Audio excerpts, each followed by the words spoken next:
I'd like to welcome you to another episode of Mission Matters. My name is Adam Torres, and if you'd like to apply to be a guest in the show, just head on over to missionmatters.com and click on Be Our Guest to apply. All right, so today's guest is Carlos Martinez, and he is founder and CEO over at Leanware. Carlos, welcome to the show. Thank you, Adam. Happy to be here. All right, Carlos. So we got a lot to talk about today. We're going to talk about what it looks like to build quality software using an outsourcing partner. I also want to get into how you bootstrapped a company to where now you have over 50 plus developers working for you and with you. So excited to get into this. I think it's an amazing entrepreneurial story. Before we get into all that, we're going to start this episode the way that we start them all, with what we like to call our Mission Matters Minute. So Carlos, we at Mission Matters, we amplify stories for entrepreneurs, executives, and experts. That's our mission. Carlos, what mission matters to you? For me, it's very important to be a catalyst on helping entrepreneurs, founders, CEOs making their vision a reality in the form of web applications, mobile applications. So every time, that first prototype, that look on their face when they first see their baby coming to life, that's worth the whole deal. It's worth the whole payrolls and taxes that I have to do. So yeah, that's my mission. Yeah, it's amazing, Carlos. I even like the way you talk about it. You're like, it's like they see their baby, their new whatever it was, the app or the application, or they see whatever that idea was that was maybe on a napkin or a piece of paper at first, and now it's reality and they can see it like in the world.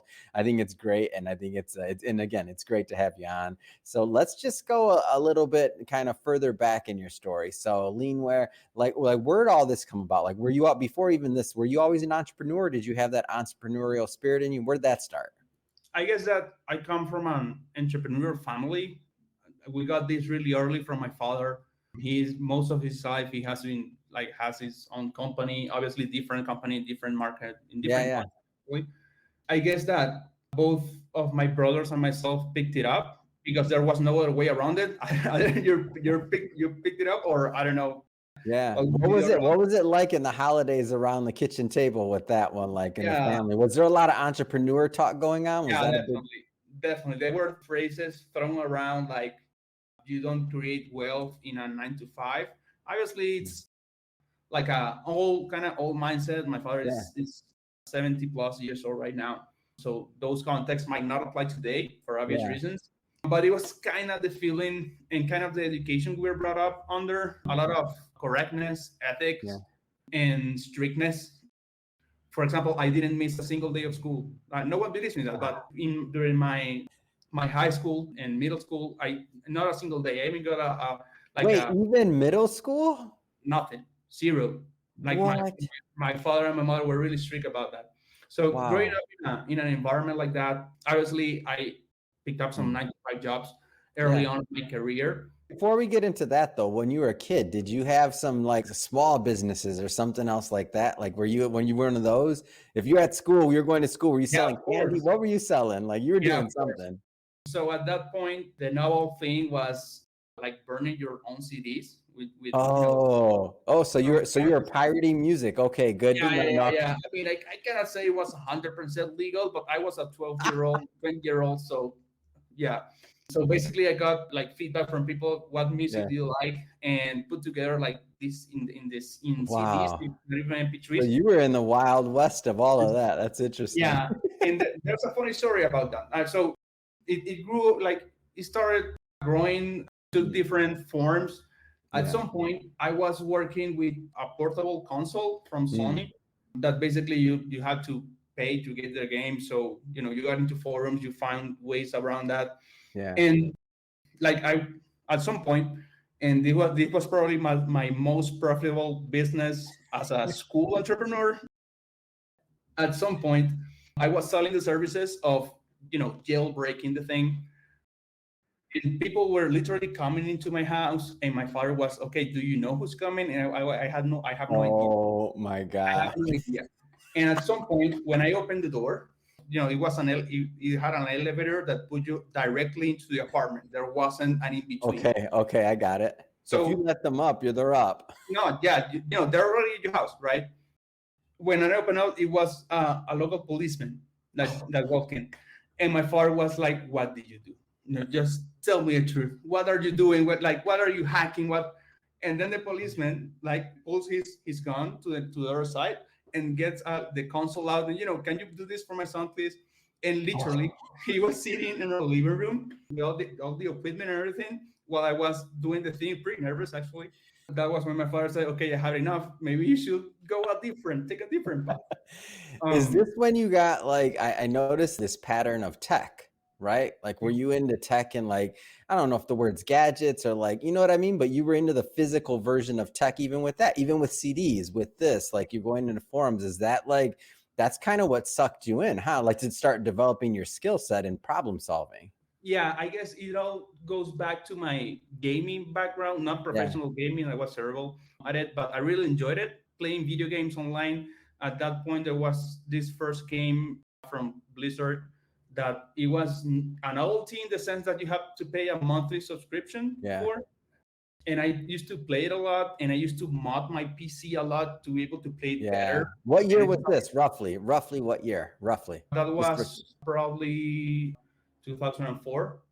Wow. So for some context, they had almost a SaaS product, or we weren't even we Yeah, weren't necessarily using that term back then, but that yeah. was the early days of it, like them In figuring out that was pioneering back then.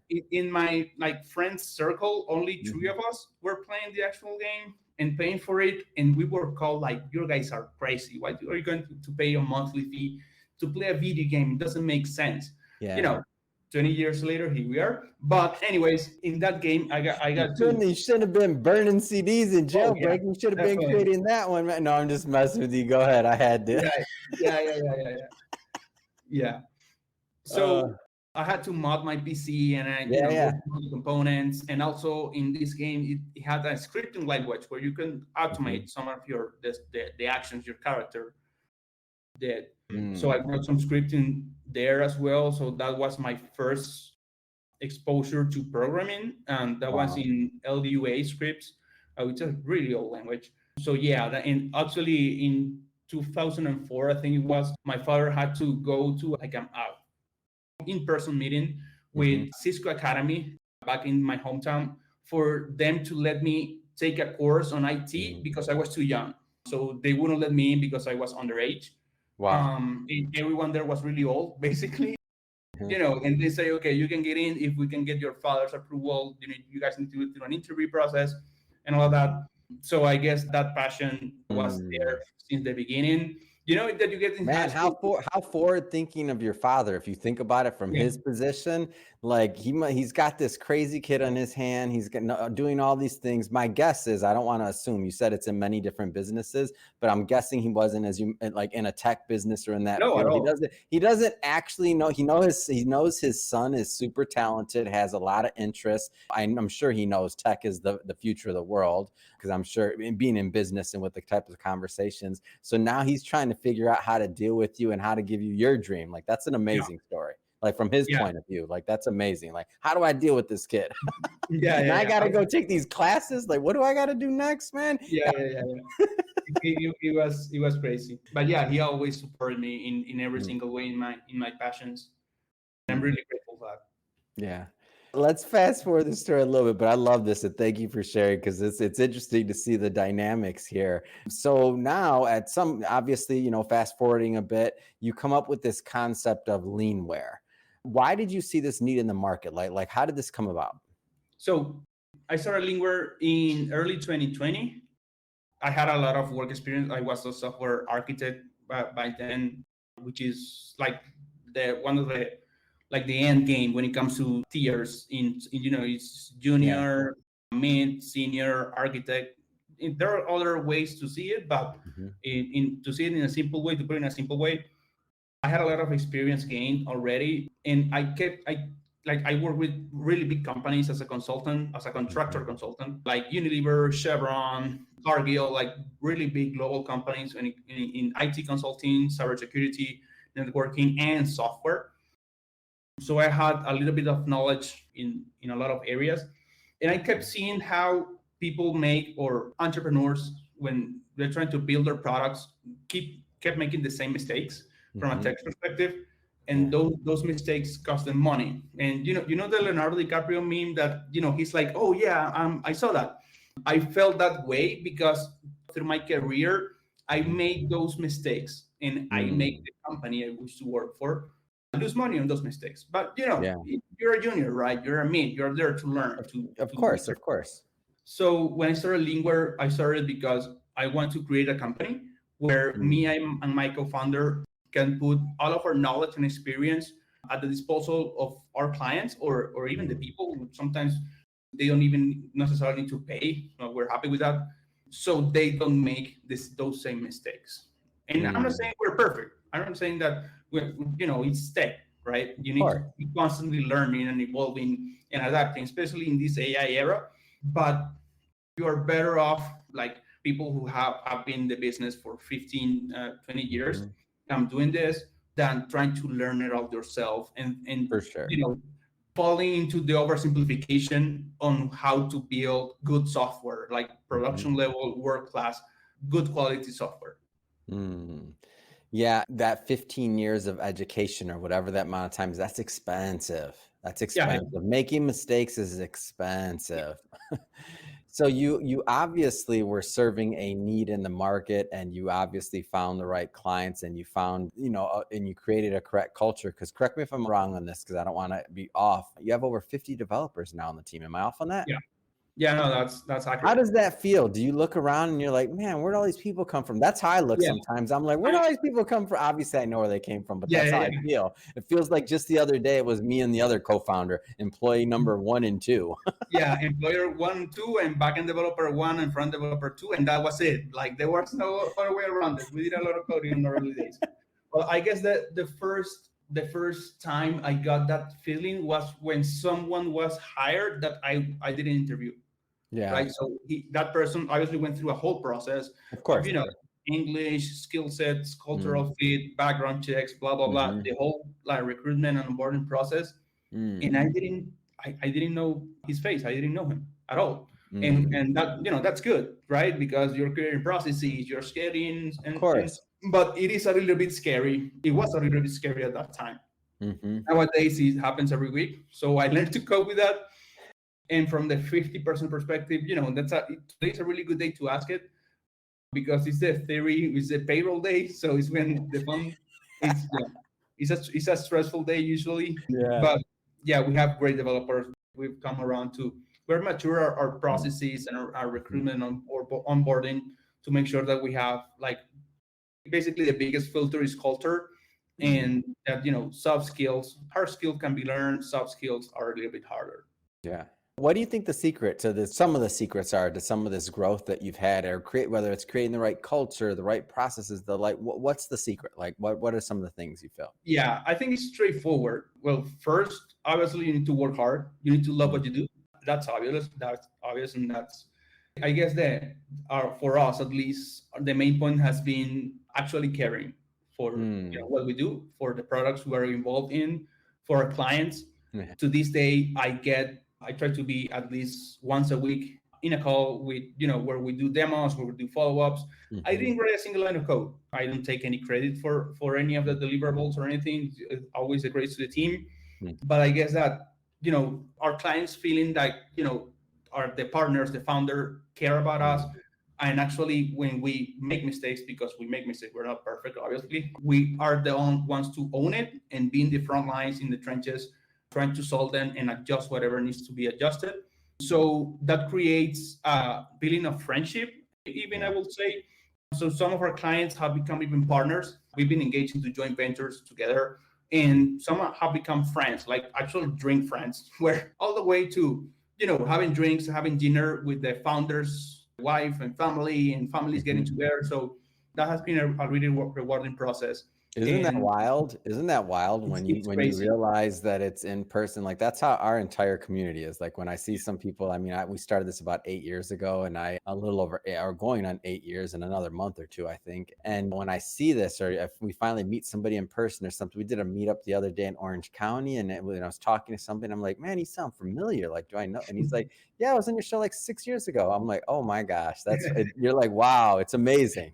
Yeah, and that's a good memory too, because yeah, and actually we did this a couple of months ago. We went to, I think, 8 cities in the U.S: Oh, Phoenix, Seattle, Vegas, Columbus, Detroit, where we sit together just for a quick lunch, quick dinner, mm, jokes, drinks with our clients, because we really value the level of personal relationship and trust yeah. we can build and nourish with our clients, because we don't want to be the typical outsourcing partner that just throw a bunch of people into a problem and Hmm. get on with it. This mindset obviously puts a roof on how much we can scale, but we're Hmm. happy with that. We're not in the mission of becoming millionaires doing this. We're in the Yeah. mission to empowering founders. And Yeah. obviously we make money in Of the course. way we make enough money. We're not people that overspend, or Yeah. we're highly ambitious people. We do fine. We're happy with that, and we're happy with adding Mm. value and bringing products to life. Where do you feel Leanware adds the most value to the clients? Where do you feel that comes from? In creating that feeling, that certainty, that if it's tech related, that's fine. Leave it to them. They will solve Hmm. it, right? That assurance, that sense of security, basically propels the founders to be able to go into sales, get into marketing, get into Hmm. like validation with users, get exposed to the market, and they don't have to worry about all the nuances and all the things we love, like Yeah. architecture, dealing with AWS, building the front end, the back end, the mobile application, dealing with the app stores, all the Hmm. nuances that are around building an application, or a web application, or mobile application, or Hmm. digital products for that matter. I think the most value is creating that sense of assurance that Mm. you're with us, you're fine. Yeah. This is great. Well, Carlos, man, this is a lot of fun. I mean, it's fun having you on. It's fun hearing the stories. Shout out to your dad for dealing with you. I know. Definitely. Shout out to him and the whole family. Like, and I love this early story. It's a lot of fun because then I think about what sometimes the parents of those young entrepreneurs got to deal with and other things like that. It's amazing that we get to do what we do because of many that have, paved a path for us before we even, got here. Definitely, yeah. Yeah. That being said, man, what's next? What's next for you? What's next for Leanware? I guess that keep building products, keep building great products, Yeah. and keep try to make the world a better place through technology, and Mhm. definitely start leveraging AI for our current clients, and Mhm. we're have a think tank for that, to make sure that we're leveraging these new technologies as they come out, start Mhm. testing them out, and yeah, put them at the disposal of the people. Amazing. And Carlos, if somebody wants to follow up because they have a project or they want to, talk to somebody in your team or they want more, how do they do that? So the easiest way is going to our website, lingware.co. Really simple. Fill out the form or just send an email, info@lingware.co. I have an OCD. I cannot have any pending notifications. So I usually read a reply really fast. You know the 3 minute rule, 2 minute rule, sorry, that if something takes less than 2 minutes, do it right away. For me, Yep. it's like 10 minutes. Yeah, I try to be really responsive when things get to me. So Mhm. yeah, that's the easiest way to do it. Good stuff. And for everybody watching, just so you know, we'll put that information in the show notes so that you can just click on the links and head right on over. And speaking of the audience, if this is your first time with Mission Matters or engaging in an episode and you haven't done it yet, hit that subscribe button, hit that follow button. This is a daily show. Each and every day, we are bringing you new entrepreneurs, new content, new thoughts, new inspiration. Hopefully, that's going to help you along in your journey as well. So again, hit that subscribe button. And again, Carlos, thank you so much for coming on, man. This was a lot of fun. Thank you. Thank you for the invitation, Adam.